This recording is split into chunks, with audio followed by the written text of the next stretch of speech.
What the hell are you doing? Stretching. Dude, all right. So I got a note on that, actually. I think, and maybe you can confirm this, being your much greater years of wisdom than mine. I think I've finally reached that point of getting old.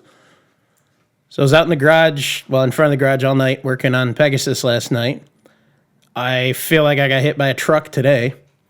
And I was sitting in the living room. I stood up, stretched to go get ready to head over here tonight. And felt like I was going to pass out. There's these people that spend a ton of money going to school. Mm-hmm. Just a ton. Student loan debt up to their eyeballs. Mm-hmm. But they're very educated. Okay. Talking like teachers or professors or something. You could probably talk to one of them. Mm-hmm. They're called doctors. I've heard of them. Yeah. So I take my dog there. Well, I used to. Well, maybe one of those could talk to you about these problems you're having because... I think that was more or less I just stood up really fast and got a little lightheaded. John. Well, the feeling like hit by a truck part is that, that was just... It was a long night. But I got everything in there. I had to have my dad come help me with 4 bolts. I can't reach both sides of the vehicle to get those 4. But yeah, otherwise, I got everything done on it last night, but one stupid bolt that I had to replace and I forgot to order. I'm not going to attribute it to getting old, maybe being a little out of shape. Yeah, there's that too. And, age probably is a factor a little bit, but out of shape, and then of course, like you said, working late and things like that. I know the cold. That's what I was going to say too. This cold this week has been getting more and more bitter. I ache all over. I've only been getting about 5 hours of sleep each night, so that's more than me. I've been averaging about 4 to 5. So I the other night I was tossing and turning so much in my sleep, my watch came off. Oh, okay. So I did not sleep well that night. No. So yeah, but on the plus side, Pegasus is running again. Okay. I got the bolt I needed on the way here, so I'll have that in either tonight or tomorrow. And pending a good test drive, she's done. So by episode 45, of course, this is episode 44. You're going to have some hopefully have it here for us. Yeah. Oh yeah, there'll be. I might do an update on the 4x4 talk on it, but I didn't really get a lot of pictures of reassembly. Okay. So you'll get there. Yeah, eventually. You'll get there. I've definitely learned that transjack's too big, though. That thing's a headache. It was a good deal, though. So. Oh, okay, all right. It's just a little too heavy duty. Speaking of episode 44, you want to talk about some Dana 44s today? I suppose we could, yeah. Let's do that. Okay.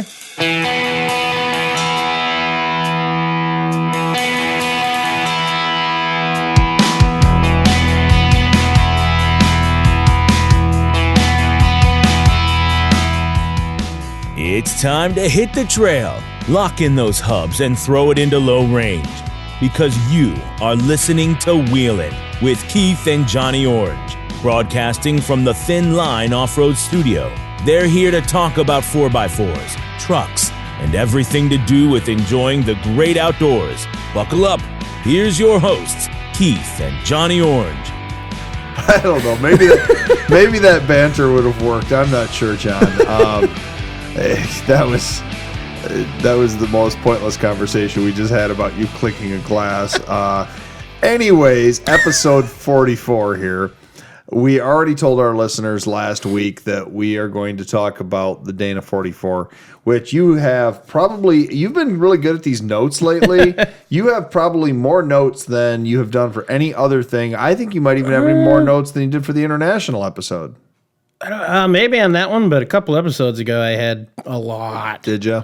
Yeah. Unfortunately, they're mostly tech specs or year ranges on different manufacturer vehicles, but... Okay. So we'll see how it works out. Well, all right. I don't want to say this is a disclaimer because it's not really a disclaimer. It's more of a... Excuse me. What do you call that when you... A disclosure. Disclosure. I am prejudiced against the Dana 44 axle. Oh. As we said back in episode 30, and if you're a listener of Wheelin, you've been listening to us for a while, episode 30, we talked about the Dana 30 axle, which is the most common front axle used in vehicles that are used off-road. So Jeeps and Broncos and things like that. Of course, I think maybe at this point, and I don't actually have numbers on it unless you have somewhere, the Dana 60, they may have used more of them now with the Super Duty line of trucks. I have no idea. I'm not sure, how many millions, more or less, but the Dana 30, of course, is still produced in the Jeep line, so maybe that's still the king of the front axles for production numbers. I would say good bet. But anyways, as we discussed, if you're really interested in hearing kind of the differences and the pros and cons between a 30 and a Dana 44, go back and listen to episode 30. Like I said, my prejudice comes out into that because the Jeep or the Dana 30, which is primarily used in Jeeps, can be built to the strength of a Dana 44. So that's why I've always thought of the Dana 44 as kind of a useless axle until you step up, but it has its place. It definitely has its place. We've touched on it a little bit, like in the Mahindra episode a couple episodes ago. Yeah. And, so the Dana 44 is been used for many, many years. It's very, very common in the off-road world. At one point, it was considered the big axle until the Dana 60 really became affordable. Yeah. So you've got a lot of information there. Where do you want to start? Do you want to start with where this thing popped out? When it started? Where do you want to start with talking about Dana 44s, John? I can't even fathom a guess. I mean, it's kind of all over the boards. I mean, it started in the 40s, and they're still using them now. So, I mean, it's something that's been around a long, long time. Now, you were saying to me that the 44 came out in a rear application first. Is that what you said? The earliest in the notes that I found was in a 48 CJ in a rear axle. That sounds correct to me. Yeah, the front didn't really specify, I don't believe. First I used in the 50s. For a front axle. Yeah, so I guess there's probably, it may have been some overlap in it. I don't know on that. So the Dana 44, we already said before, the Dana 30 originally came out, didn't we say in the Scout? Or was it the Bronco just before the Scout and then the Jeep like 4 months later or something like that? I don't remember on that at all, to be perfectly honest. Yeah, it's been a while now. We had done the research back then. I know it was in the mid-'60s where the Bronco, the Scout, and the Jeep all received Dana 30 front axles within a very short time of each other. I'm trying to think of the earliest one I know of that had it. I know it was either the Bronco or the Scout got the Dana 30.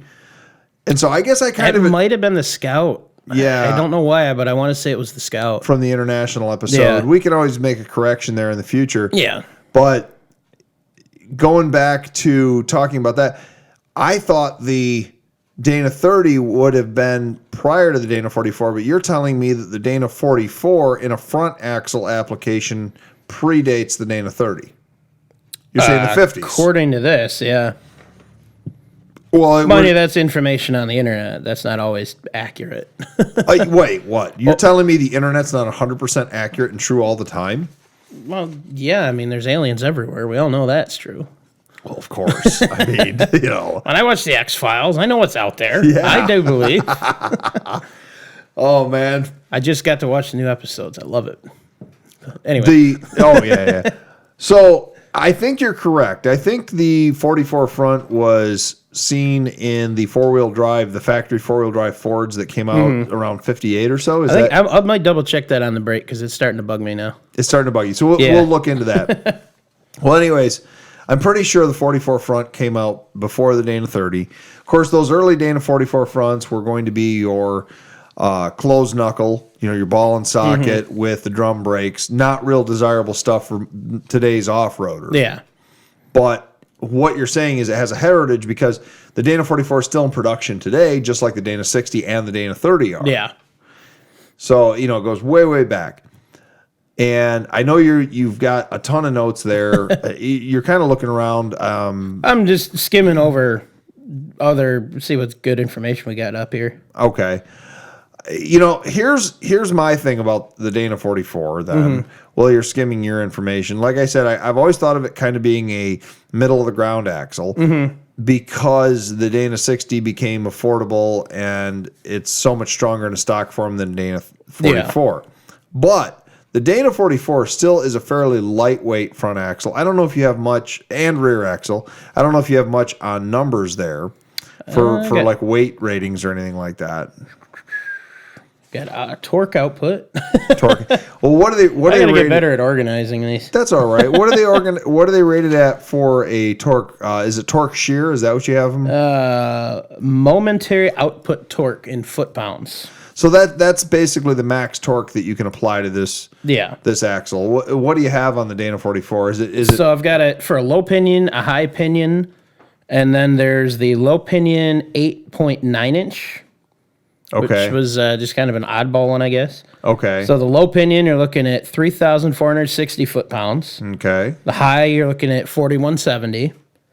And then this low pinion 8.9 inch, which is listed as in a 32 spline, is 5,340. So quite a bit stronger than the other ones. Okay. And if memory serves me correct, the Dana 60 low pinion's around 6,500 foot-pounds. So sounds about right. Yeah. So the Dana 44 is, if you've messed with the Dana 60 or a Dana 30, it's obviously kind of between the two. Yeah. But the Dana 44, what received later in life the 30 spline axle shafts, of course, in the front application disc brakes.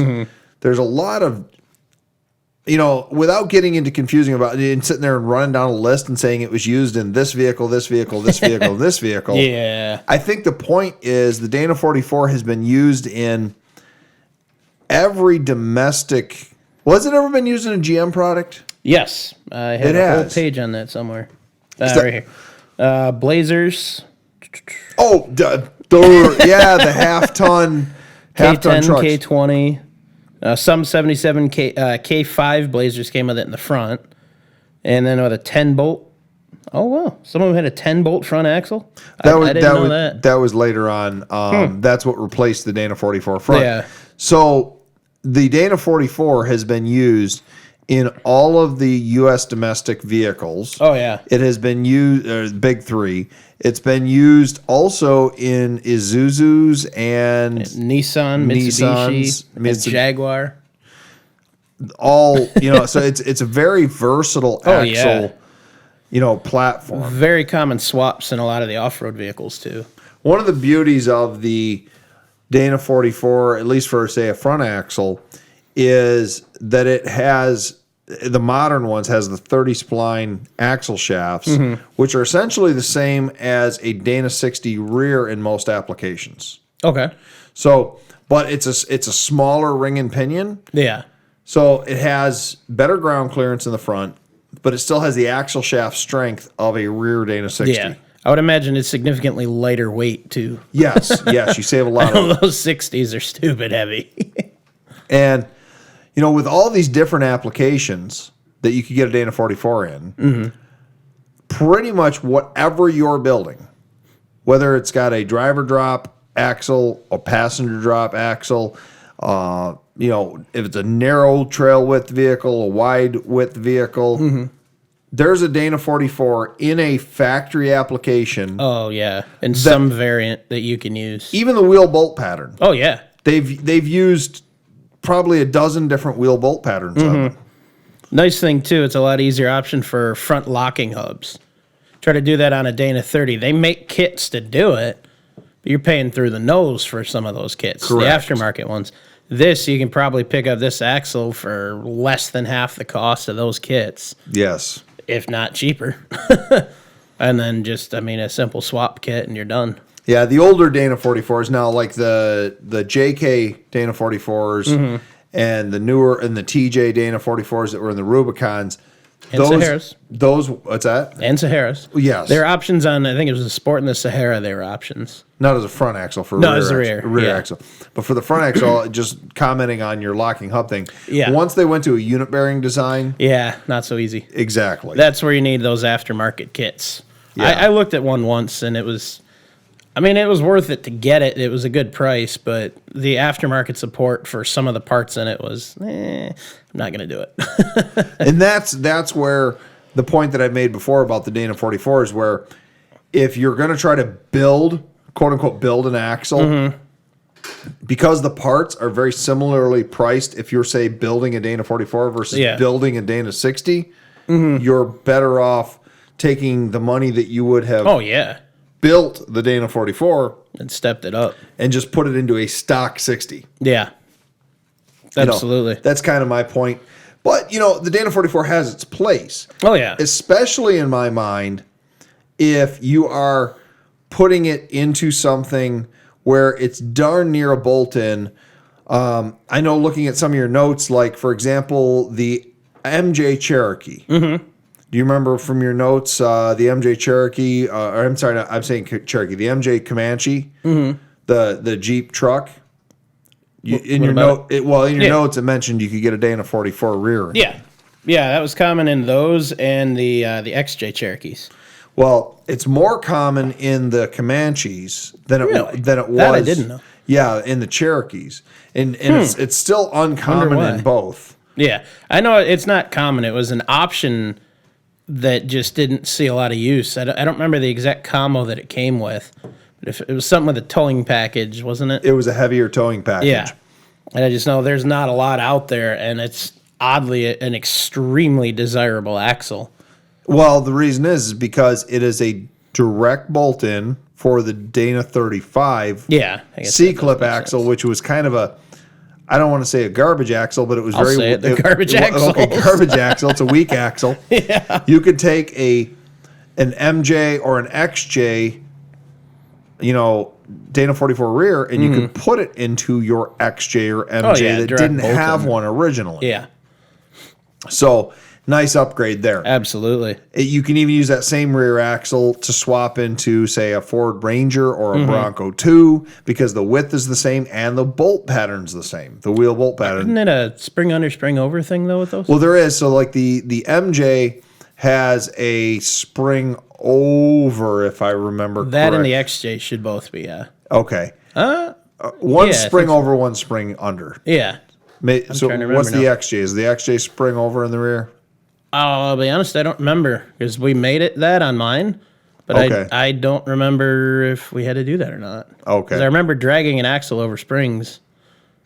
Wow. Well, I feel like an idiot. I don't remember. We haven't worked on an XJ in a long enough time. Not or too long Not a time. A stock one anyway. No.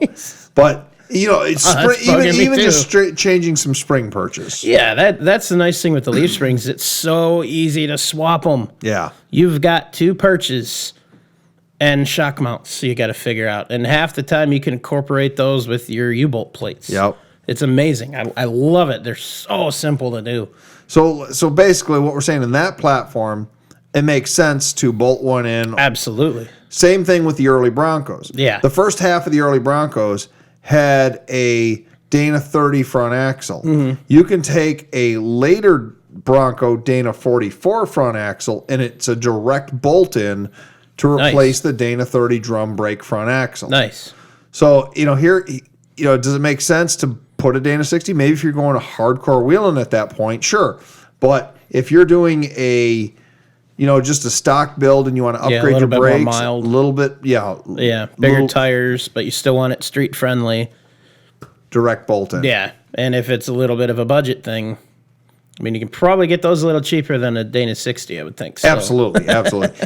Well, I think it's probably time to take a quick break, and then when we come back, I want to talk about some 4x4 news and stuff, and then we can go back into talking about some Dana 44s. Sounds good. We'll see you in a bit. Hey, it sounds like it's time to swap out that old engine for something better, John. Yeah, man, but I have so much into my trans and transfer case set up already. I don't want to change those too. Sounds like you need to call Quick Draw Brand Adapters. They specialize in conversion bell housings for nearly all diesel and gasoline engines, including the new 2.8R Cummins. I like weird engines, though. I want something different. Then you definitely need to visit quickdrawbrand.com today. They have those hard-to-find parts. They also have used diesel engines available. You can call them at 513-446-9654. Cool, I'll do that. See what they have. Thanks. So you said you have some 4x4 news for us. I mean, I already kind of shared my little piece. That was really all I had. Nothing from the aspect of, say, thin line off-road / my dealings with vehicles. Besides, I got to do a little more urban wheeling the other day with Project Excursion. Nice. I was on a job site just outside, in basically downtown Detroit, and they were redoing this museum that's down there, and behind the museum, we had to park in this kind of lot where some maybe old houses used to be. I had to put it in 4-wheel drive, and it was pretty muddy, and That sounds like fun. It wasn't like straight up like a trail ride or anything, of course, but that little bit of brightness in the day to make it a better day. It was, yeah. and that was the icing on the cake to finally bring Project Excursion back and give her a detail job last night, because it had a lot of mud on her, and the inside from a couple of my job sites was just full of concrete dust. Yeah, mine wasn't that bad, but I realized last night, after, like I said, I got it all put together and I got it started. It hasn't run in a while, so there's the normal, rattles and shakes that a diesel makes when it's been sitting for a couple of weeks. And then I realized how much crap I've been storing in there in the meantime. Yeah. So as long as the test drive goes good, I'm going to clean it out. There you go. It's way, way, way overdue. Well, so, yeah. Museum minutes, we haven't had too much going on with the museum. But for the podcast itself, we're still figuring out what we're going to do, especially now that we're doing our YouTube thing, eventually having a studio and being a little bit different platform from just you and I looking at each other, maybe looking at the camera. I do it from time to time. Yeah, we do. We do. But I can't stand staring at you that long. You had sent me that Facebook nice. You had sent me that Facebook Marketplace ad. Oh, yeah. About all that acoustical foam. Obviously, you and I, you already know what happened, but I called up and, got talking to the guy about it. He had basically an entire pickup truck load full of acoustical foam for a studio. Nice. And he had gotten it from his job. They actually had been using it as a sound dampener for some machine shop thing. He had gotten it, and he was pardon me, that came out of nowhere. He was using it for he does his own YouTube show. Okay. And he only needed like a little bit. He didn't realize how much came with the deal that he got. I didn't realize how much there was either. Yeah, so we got the rest of it from for just awesome. And he gave us a smoking deal. The YouTuber, if anybody's interested out there, I don't know if we have listeners that are into BMX bikes and say God, I remember that in high school, and it was a huge thing. Some people are still into them. Yeah. If you're into riding them, jumping them, if you're into even just maintaining them, the guy's YouTube channel is Dougie's Life, Dougies, and then Life, Dougie's Life. And apparently he has a fairly popular YouTube channel. Cool. He's about 30 miles north of us here, and he does all this stuff with BMXs. And, went out, talked to him, told him about a little bit about what we're doing. And he just completely slashed his asking price down to almost basically giving it away for nothing. Just gave us a smoking deal on all this acoustical foam. That's just get awesome. it out of the place. Greatly appreciated if you're watching this. Thank you, sir. Shout out there to Dougie's Life. Like I said, if you're a Wheelin listener and you're into the BMX stuff, me, I was into it 20 years ago. These days, not so much. I'd probably kill myself on one of those things. I have ridden bikes, but I usually prefer 4 wheels. Do you ever do like the ramps and the jumping and stuff? Not on a bike, no. See, I used believe it or not, and everybody gives me issues about this. I actually used to skateboard a little bit, though, and no one believes it, but I did. I'd like to see it.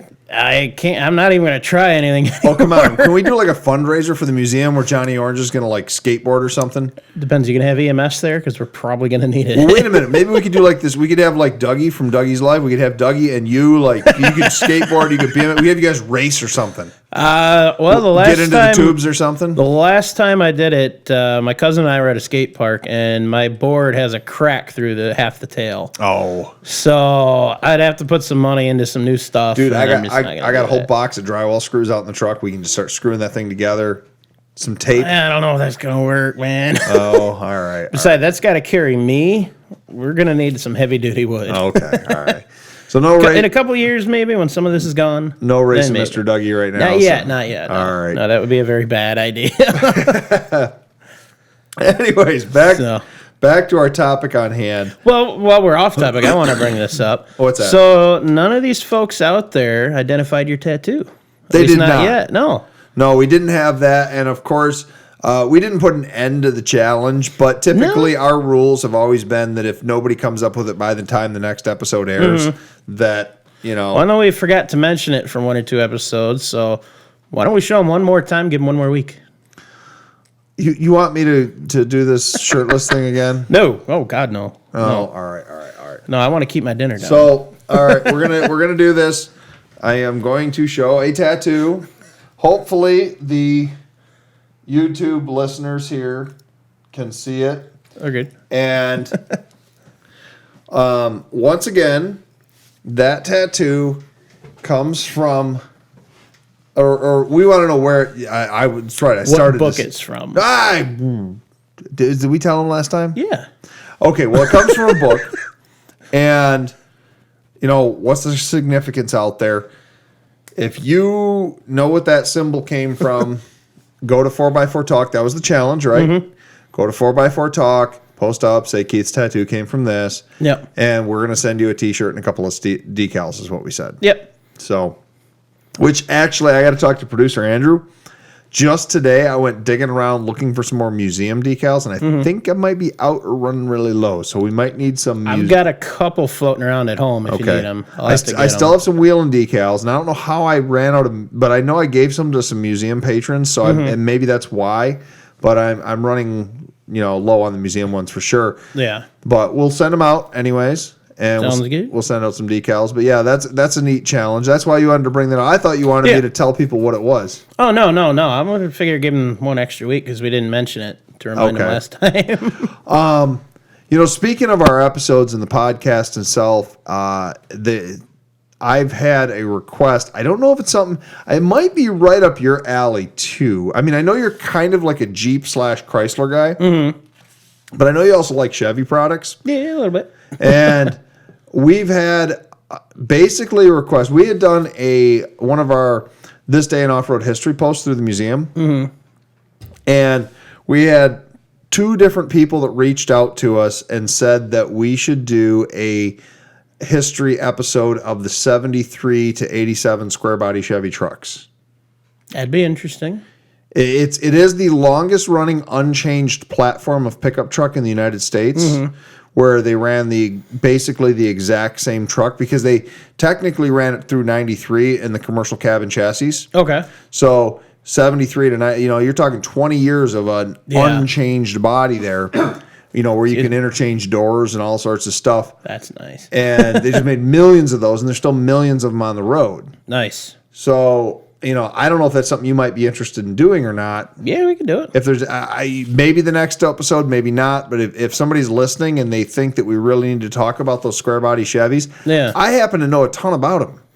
And the reason I do is because my dad's pest control company, when he first started that company, he bought basically a fleet of vehicles, and almost all of them were square. He had like 2 Fords, and the rest of them were all square body 80 or 73 to 87 Chevys. So that probably lasted quite a while in the fleet then. They did, and I worked on them, and there's still actually one still left in the fleet today. The rest of them have all been retired, but a lot of those trucks had 400,000 miles on them, and just gone. And but I knew my way around them. We just that's the best way to do it. Keep it all the same, and then it's just borrow parts from whatever you need. One set of spares. We used to do That's that. Our mutual buddy Jason and I, we could do head gaskets on a 350 Chevy in about 3 hours. It was Really? back then. Do you still possess that skill set? Yeah, probably, but not in this weather. Yeah. We learned a lot of real shortcuts on how to do them. Why do you need head gaskets on yours? Possibly. It's got some block sealer in it that seems to be doing the job right now. Oh, man. Yeah, it's a little rough. Something's up with it. We can't quite figure it out. Gotcha. So it needs to go to a Chevy guy. Gotcha. Yeah. Well, yeah, we can help you with it. It's not hard to do at all. There's figure. guys that can even do it. I've never done it but myself. There's guys that'll do it without unbolting the intake from the heads. They'll pull it all off as one unit with a cherry picker. Interesting. I can don't see how think that it's a works. good idea because there are centering dowel pins. I don't Yeah, know. I wouldn't. I could see how it would work. Yeah, they rock like one side, but Yeah. never done it myself. No, I probably wouldn't either. And most of those kits you get with that come with all those inner intake gaskets gasket and all anyways. that, yeah. So. But anyways, back to the Dana 44. Oh, that's what we were talking Yeah, about. we were. Well, and the reason is this is episode 44. Really? Yes. It means we've been doing this for almost a year. Oh, wow, yeah. Episode 52 will be a year. You know what else that means? What's that? Episode 50's coming up. Oh, yeah. Was that the promise? Was a producer? By episode 50. By episode 50. All right. I think we need to do an interview with him. I think either that or we get him finally on to talk about the ham radios he was talking about. Yeah, we can do that. Something like Do a that. radio episode, maybe. Yeah, talk about like some prosciutto and some bacon and Ooh, I like where this is going. yeah, it was a nice ham radio episode. Oh, my God. I can't believe I didn't see where that was going. Anyways, Hey, look, water. back to your Dana 44s. I've only got one. What do you have one Dana 44 in the rear of your TJ, correct? Yep. And, technically, too, a rear of the Commando as well. That's a Dana. I thought that was a Dana 27 or something. That's the front. Oh, that's the front. That's Yeah, the front. the rear of is that the course spline, the 19 spline. thing. Okay. Actually, this would be a good point to talk about. They've made so many of those axles, Yes. but there are definitely some really good desirable ones. And there are, for say the 4x4 builder, Yeah. and there's some that you just need to avoid altogether. Yeah. Every other one in between is like, okay, they're good. They're not like the best axle ever, but they're darn good. Yeah. So starting out with, do you know, I know off the top of my head a number of them. Do you know like the best Dana 44s to get? Oh, I've talked to you about this before, and I don't remember, to be honest. Well, I know okay. the non-course spline, at least in the rear axles, are the better ones.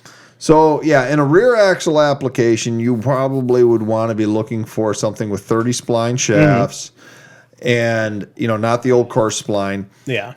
Your TJ Dana 44 rear. Those have a stupid resale value. They do. My God. They're very stout, and they're basically a coil spring version of the MJ and XJ Dana 44 rear. Plus, they have disc brakes on them. On the Rubicon ones, yes. Oh, not on the standard TJ? No, mine does, but I put them there. I did a custom conversion. I took all the brake parts off a Dana 35 ZJ axle. Okay. And there's some modifications to make it work, but you can do it. So all of those parts, all of those rear axles, basically your Jeep TJ and your ZJ, I'm sorry, not ZJ, your Jeep MJ, which is your Comanche, and then your XJ. Any of the 44s in there are desirable 44 rears. Yeah. You mentioned the ZJ. That is the non-desirable one. Well, yeah, I was going to go to the non, but I guess we can mention since I had a little slip there. Yeah. The ZJ Dana 44 is the aluminum housing one. They tend to bend. They tend to crack. Yes. They are not that good. Do you remember that that lifted silver ZJ I had years ago that I started putting? It had all the rotted body panels, and I replaced them all with rust-free ones. That I don't remember that, no. Had a 5-inch rough country lift on it. Straight 6 with a rod Remember knock. a red one that you got some parts out Well, of? that was the parts one for my silver one. Okay, yeah, I do now. Okay. And then I started to camel green. Vaguely, yeah. Yep. Well, that was a short one, though. You didn't have that one very long, if I remember No, right. I drove it for about 4 months, but Yeah. 3 or 4 months. And part of the problem I had with that is I kept burning up passenger rear tires on that. ended up taking it over, and I looked at it, and I did kind of the tape measure thing, and it had the aluminum 44 rear in it. Oh. And I did the tape measure thing, and it was not true. So I took it over to a friend that has an alignment place. And I said, can you take a look at this? Is this just my eyeballs off? Is the body tweaked or something? He said, no. He goes, this axle is bent by like at least 3/4 of an inch.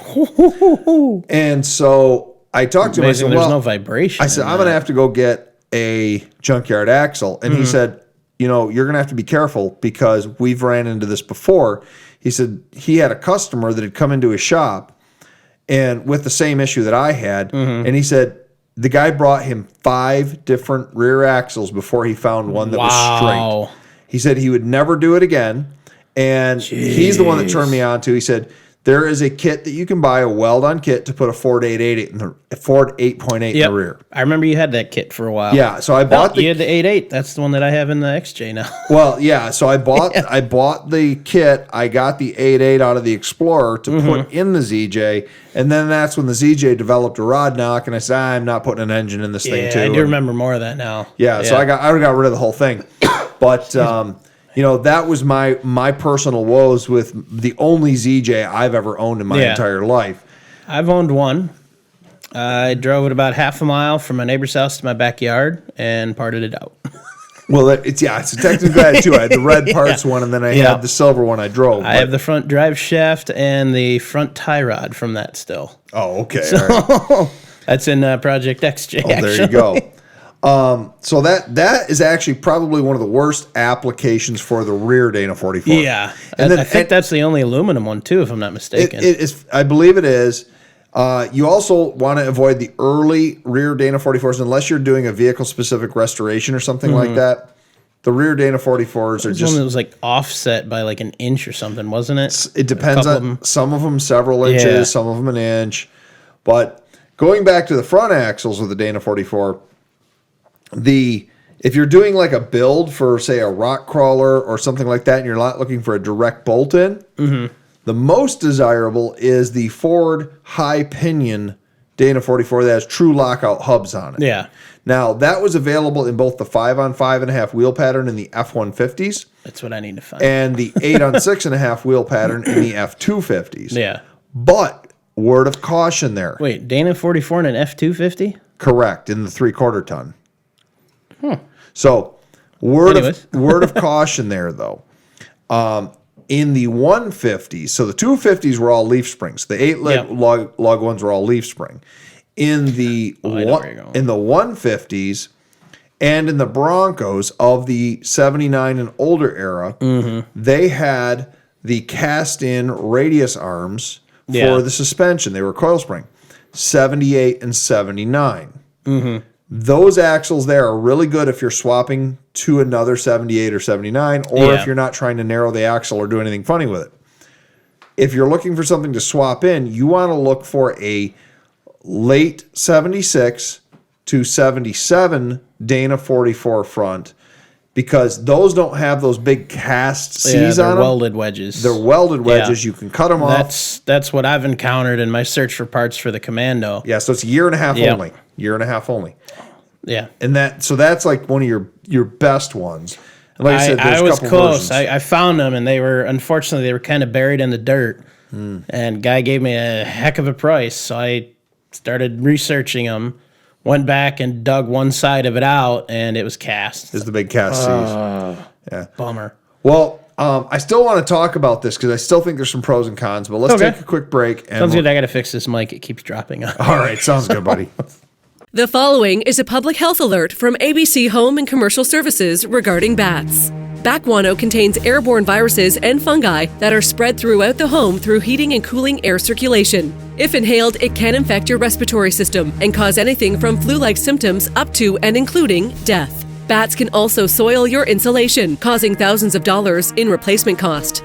To have them removed from your home, call ABC Home and Commercial Services at 810-794-5678. That's 810-794-5678.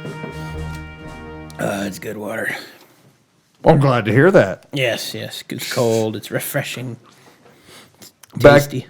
Back to what we were talking about, buddy. We were talking about kind of the best and the worst, and we were saying that that weird little Ford early Bronco axles, they call them. No. I'm thinking of something different. You were thinking of something. Well, the Broncos, I don't know what years of the cast. I'm talking the F-150s and the full-size Broncos. Yeah, I always understood it. The early Broncos were the good set of axles. Well, I didn't know the F-150s had a good versus bad year. The cast. The early Broncos were never high pinion. Ah, those are low pinion axles. That was considered that. That was up till 77. Okay, yeah. So low pinion axles obviously are slightly weaker, as you saw from the torque specs you talked about earlier. The high pinion axles are a little bit stronger. That was only the full size Broncos, which was only 78, 79. Those are all going to be the cast Cs. Okay.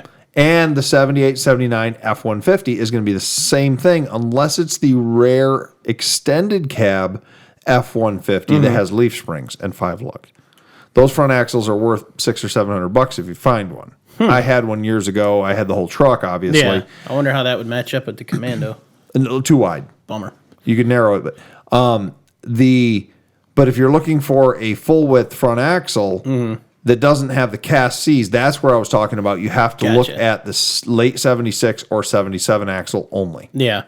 But now, that project's down the road anyways. Exactly. and you know, those for a low pinion front axle Dana 44, those early Bronco, the last couple of years of the early Broncos, which is like 75, 76, 77, those are great front axles too for swapping. Yeah. They're narrower, they're 5 on 5.5 wheel pattern. Works great for an early Jeep, works great for That's what I was thinking, is I can get the 44 and the 9-inch combos. I've seen them. I know a place I can get them about $150 for the pair. But I've seen them, mildly built $500-$600 for the whole set. Now, in my opinion, the 9-inch is not a great off-road rear axle, and I think I'd like to do an episode about that sometime and why. But but still, I just like the combo. Yeah, I know you can build the crap out of a 9-inch too.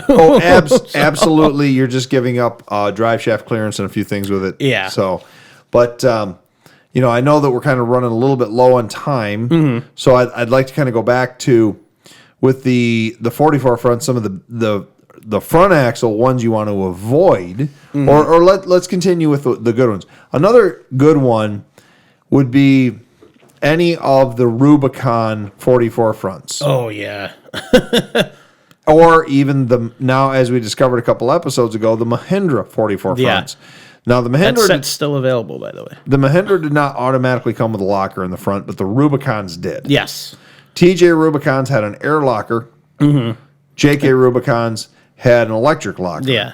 And I believe in the TJs, it's 03 up on the Rubicons. I think you're right. I 03 or 04. I know 03 is the split for the disc brakes in the rear. Okay. That's all I know offhand. Now, the only thing that you're giving up in the Rubicon axles is you don't have the true lockout hubs anymore. You now have the unit bearings, which are not bad. Unit bearings are fairly stout. They're fairly stout up to about a 37-inch tire. Yeah. After that, or real hardcore rock crawling or anything like that, you might want to talk about a real, bearing assembly, an aftermarket bearing assembly. But I used to hoot and holler about how bad unit bearings were. But speaking of that, there is a Dana 44 unit bearing that you want to avoid, and that is the late 70s, early 80s Dodge half-ton Dana 44 front. Okay. Now, that came with a unit bearing. That was the first of the unit bearing Dana 44s. A lot of those parts aren't even available anymore. I believe it. And they were problematic to start. Do not mess with a half-ton Dodge Dana 44 front that has a unit bearing front axle. Fully rebuildable hub. I don't know the exact year splits on it. If it's got the fully rebuildable, hubs that stick out, boom, you're fine. But then, once again, talking about Dodge, when they went to the new body style Dodge in 94 with the 94 1500, the Dana 44 got vacuum disconnect. Ooh. So now, is that a simple swap like with the early Dana 30s, like a little solid axle shaft and cover plate, or like an ox locker kind of deal? Probably, but I don't know what shaft would be maybe a direct interchange. I know you could buy an aftermarket shaft for that setup, but just a thought. Really, it's not an axle worth building. Yeah. At that point, you might as well buy the it's just as undesirable Dana 60 out of that same Dodge out of the 25 or 3500. Yeah. And then there's even oddball ones where they had a 2500 44 front in the 94 to 01s. There's only like a handful of them out there, but they do exist. Wonder why they did that. I think it was a light duty 2500 thing. I've personally only seen one at our local junkyard before, and I remember popping my head under and going, "What?" Because I was like, "Oh, look at a Dana 60 Dodge. Ew, what is that?" And, Nice. And then I looked it up online, and apparently it was like less than 5% of them had him. Oh, wow. But no, It's always no interesting to come desirability across whatsoever. those. Yeah. It's always fun when you come across those oddball, like, 6-month available part kind of Yes. stuff like that anywhere. It's like, why did they do that? And then they just gave up first off. Exactly. Or it did so bad, that they just cut it off. Exactly. It's weird. One of the other really desirable, and here's the thing, I don't know if they're technically considered a Dana 44, but it's an honorable mention. Some of the Studebaker Napco and some of the half-ton Chevrolet Napco conversion kits in the late 50s were Dana 44 style fronts. I don't know if they ever officially were called a Dana 44. Do your notes mention anything about those? Not in the front, but in a rear axle. Okay. I don't recall seeing anything on the front and Well, skimming over these. Since they weren't a quote-unquote factory and they were a factory installed, or not a factory installed, but a dealer installed item, those are, even though they're ancient technology, for somebody restoring one of those trucks that wants, like that era truck, and wants to convert to a Napco four-wheel drive setup, that's something else of desirability out there. But that's not for wheelable. If you're looking for something to wheel, If you're going to wheel a Studebaker, you're probably building something on different chassis. and hopefully not a factory Napco Studebaker. Yeah. Hopefully not destroying one that's in good shape. Yeah, exactly. I mean, I'm not the biggest fan of them, but it's still that's a classic And rare. vehicle, man. Yeah, And rare. Yeah, don't hurt that, please. But so that's going to be your most valuable, hard to find Dana 44s out there are going to be your Rubicons, like we said, your MJ, XJ, TJ, Dana 44 rears. And I don't think I've ever actually seen one for the XJ Comanches. I've come across like stuff where it's already sold, but I've never actually seen one before. I've run crazy. across them in the wild a couple of times. I saw one up north a number of years ago. Actually, this wasn't a Comanche. This was a XJ. But there was an XJ for sale. It was in a grocery store parking lot. And they wanted $500 for this rusty old XJ. And I don't know what drew me to it. Of course, it's an old rusty Jeep. Of course, I'm going to look at it. Yeah. So I go over and I pop under the back of it. And I'm like, oh, my God, it's a Dana 44 rear one. I'm like, that rear axle's worth as much as they're asking for the whole thing. And I looked at it, and it was a 5-speed, probably a Remember what year? Oh, it was probably a puker. It was probably like an 88, 87. Yeah. But it was like that stuff. But Walmart. I was like, man, and I was like, and I was out of town. I was like 5 hours out of town, and I was like, do I buy this? Do I not? And I eventually I was like, no, I'm not going to buy this just to rip a rear axle out of it. But If there were enough room to flip it, maybe. yeah, But, maybe. yeah. But if you want to get into the tech end, I know you're a big numbers guy, and I want to give you that opportunity real quick. John, what I'm looking, you've got all this, and I'm looking, and sometimes I end up the gear ratios. You've got the carrier brakes in them here in your notes. You said 373 down, 392 up, which means that, and I know you can go all the way to 5. I think it's 38s in them. 589. 589s, yeah. And then there's whatever a Volvo C202 is, you can apparently get in a 617. Oh, really? Apparently. In a Dana 44? Yeah, apparently. This is the first time I've ever heard of this. Maybe the note's wrong. Like I said, it's internet notes. Well, I'm going to trust it. That's interesting. And that's a solid axle, or is that like one of those IFS Dana 44 things? Doesn't specify. It's just in the carrier brake notes. Okay, Under right. general specifications for it. Okay. So, yeah, there's interesting range. Though generally, though, 272 to 589 is kind of the total range. Okay. So, yeah. Numbers and stuff. What else did you want to talk about with these Dana 44s? I mean, we've covered really everything that's important. Okay. I do want to dispel a myth with them. Okay. And this is something that hopefully our listeners can, if you want to argue with me, you can argue about it. Well, let's hear the detail first. And then The detail is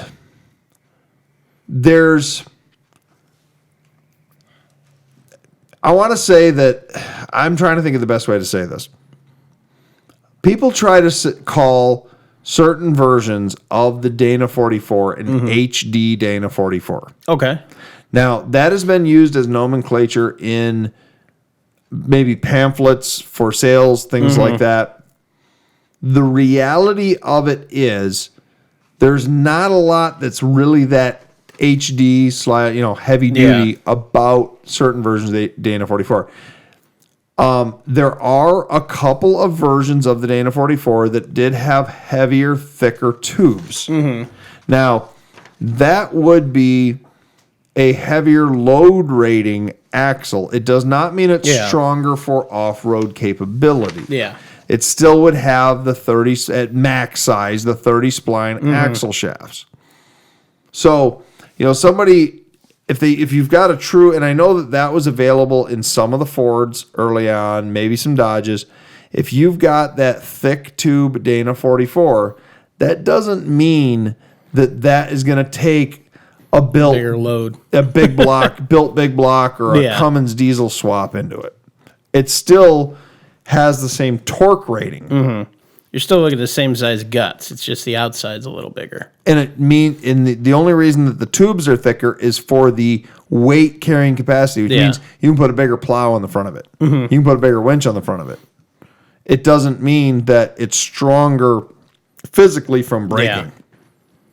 Only from load. Two different things. Yep. Now, the other thing is people say any 8-lug Dana 44 is automatically heavy duty, and guys a lot of times out there are like, oh, well, it's a Dana 60, or it's a 1-ton axle. An 8-lug Dana 44 axle is not a 1-ton axle. It is it's essentially a half-ton axle wearing 1-ton brakes, making it a 3/4 ton axle. Wow, the math works out there. Yeah, but no matter what your buddy told you or your grandpa or whoever, a Dana 44 front with 8 lugs does not make it a 1-ton axle. No. Oh, no. Now, once again, disclaimers out there. There are some oddball little packages out there. Like, for example, Quigley 1-ton 4x4 vans that got a Dana 44 front. That's an aftermarket upfitter. It doesn't make it a true 1-ton, like out of, say, a K30 pickup truck or a Dodge, D30 or a Ford F350. So, those never came, and people argue about this. I've had people argue with me about this. They never came with a Dana 44 in the front. Yeah. So, is what it is. It's a funny world when you start looking at things like that. They take something, they polish up the outside. The inside, all the internals are still the same. You're still looking at the same ring gear. And they just think that it makes it that much stronger. Well, no. The outside, maybe. But like I said, the guts are still the same. Yeah, exactly. And, an easy way to identify the Dana 4... So if you're kind of a novice junkyard picker, barn find picker for the front axle, looking for something for your project, this is really important to know. The Dana 44 and the Dana 60, the cover on the axles look very similar. Now, there's a size difference. The Dana 44 one's smaller, obviously. The Dana 60 is a little bit larger. But if you don't know physically and you're new to this world and you look under there, you might not know that you're, in your eyeball, be able to measure the difference. If you're looking at a 91 and older, so basically a 79 to 91, kind of the golden era of front axles, the solid axles in the U.S. that were these heavy-duty solid axles, and you're looking at a big truck, and it's 8 lug, if you look under there and you look at the area that where you steer, if you have ball joints from that era, I'm saying, like I said, this is the golden era, 79 or 7, let's say 78 to 91. If you have ball joints, it's a Dana 44. Okay. If It's good to know, as I don't know a lot of this. if you look and you have kingpins, and the easiest way to tell that is where the ball joints would be located. If there's a 4-bolt plate on the very top and a 4-bolt plate on the bottom, that's a kingpin, and they use kingpins up to 91, 93 in the Dodges, but like 91 in GM and Ford. If it's got kingpins in the front, you're looking at a Dana 60, unless you're looking at a very old Dana 44, and that's why I said 78 and newer. Yeah. If you're looking at something from like 73, they did have kingpin closed knuckle Dana 44s. Those are not very desirable. So I remember this. But if you're looking for that heavier duty, or at least you're looking for that Dana 44, it's got 8 lugs. You want the bigger brakes, maybe the larger tubes. You want to look at something from that 78 to 91 era. Makes sense. Hopefully I can remember all this. Just listen to the podcast. I was again. just going to say, I'll just have to bookmark this one. I know. So useless knowledge or useful knowledge to various people. It's great. It's way more than I got. That's for sure. I've been talking a lot, and I got my voice back, which is nice. Yeah. It's not fully back. I still got that scratch back there, but it's been like a month of fighting this. Yeah. John, I know you've got notes over there. What am I missing? There's something you want to talk about.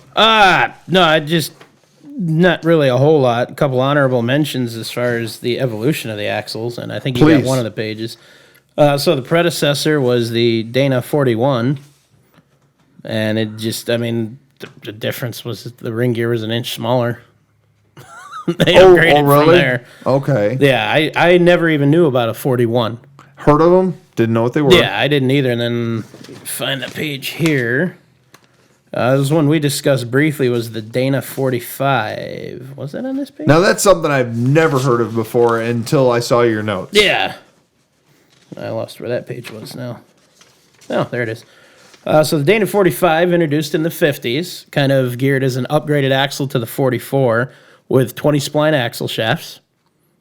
So a little bit stronger, a little bit better, not by much. So, but this was going to 20. Eventually went to 30, but this was 20 versus the earlier, which were what, 16, I think? 10 and 19. 10 and 19. Depending on the years. Okay. And they don't make it anymore, but if you use a couple other parts and a lot of shims, you can make Dana 44 gears fit the Dana 45. Okay, fair enough. That was about it. Oh, okay. Just a couple little honorable mentions I came across with it. I've never heard of, aside from the Dana 35. My knowledge, all the ones I knew of were, the 25, 27, the 30, 44, and the 60. Yeah. And then a couple of the really big heavy duty ones. Okay. And I think I don't remember if I said the 35 or not. But well, on this axle thing, the next axle, if we're talking about like the playing on our numbers that we like to do, would be 60, which would be the episode 60. Yeah. But I don't know at that point if we need to like flip a coin, because playing on that number, you've got the Dana 60 we could talk about, or we could talk about the 60 series Land Cruiser, which is like one of the most iconic Land Cruiser series of all times. So, do we flip a coin? Do we talk about both? What do we do? We'll have to figure it out. Yeah, we got a little ways to go. We got a little ways to go. But speaking about, still got to decide what we want to talk to producer Andrew about in his episode. True. Yeah. And speaking about upcoming episodes, though, as a reminder to our listeners, episode 48, we are going to be talking about the F-Series history. Our 2 F-Series posts through the Museum of Off-Road Adventure, themora.org, or go to Facebook, the Museum of Off-Road Adventure. Our 2 F-Series posts have gone viral or semi-viral, and so we've seen that there's a lot of love for the F-Series truck out there. Yeah. And so we definitely are going to do that episode 48. So this is our call out there. We still got a couple episodes. If you are really into that F-Series, reach out to us. What do you want to hear? Yeah. What do you want to Any know? specifics, let us know. Let's, talk to us about that. Yeah. So we only got a couple weeks till that. But it's coming up quick. It is. It's coming up quick, man. Countdown to the F-Series episode. Yep. But what else you got, buddy? Not much.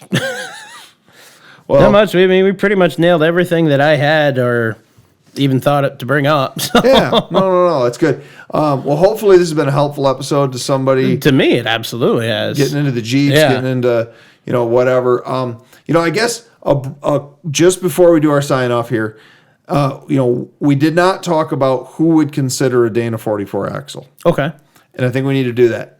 The Dana 44 front, in my opinion, is somebody who is running maybe a 38-inch or maybe a 35 to 38-inch tire, and not running it to the wall. Just it's a trail rig. Yeah. Maybe daily driver, something that's a little more mild than running a big block. If you're running a stock engine or close to a stock engine, and you're looking for a stout axle, and your rig's not, I don't think I'd run a Dana 44 in any sort of built full-size rig. But if you're running a Jeep or you're running a smaller vehicle, Dana 44 might be the perfect choice for you. Yeah, it's got me thinking. I've always had that thought of, do I go with this or just step it right up to a 60 when I get to that point? And obviously whatever I'm doing when that day comes will determine that. Yeah, the math of it, yeah. Yeah, I mean, it just, like you said, it may make more sense to put the money into a stock 60 build than to build one of these. True. But, I mean, to each their own. That's, like you said, more extreme versus more mild-mannered, more trail and street-friendly. Yeah, nothing wrong with the 44. No. I don't think they're fully pointless, but I think that it's a purpose axle. Like, you've got to be in that market for that axle. Yeah. So, Yeah, time will tell. See what time happens. will tell, buddy. Well, Yep. I think you ought to do your thing, and we can move over to our Patreon after show. That works. Well, thanks for listening, and have a good one, everybody.